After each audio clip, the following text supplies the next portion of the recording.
Hi guys! Paano nga ba gumawa ng quality video?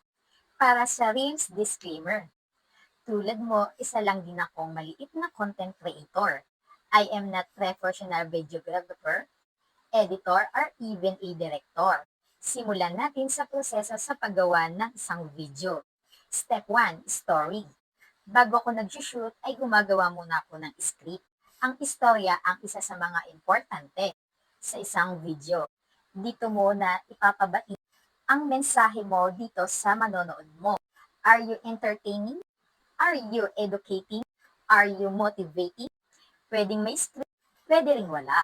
Ang istorya ang isa sa mga pinaka-importante sa mga manonood. Kung paano mo maibibigay ang iyong mensahe mapa-visual or nagre-great yan. Step 2, shooting. I use natural light.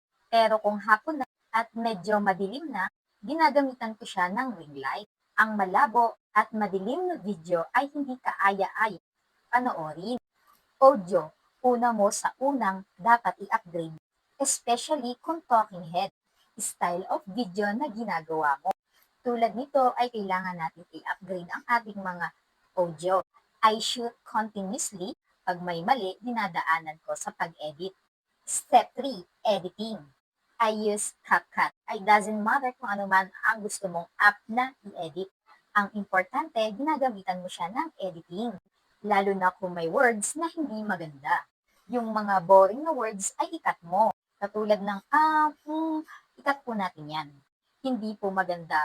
Meron po sa mga video natin, yung mga words na ganyan.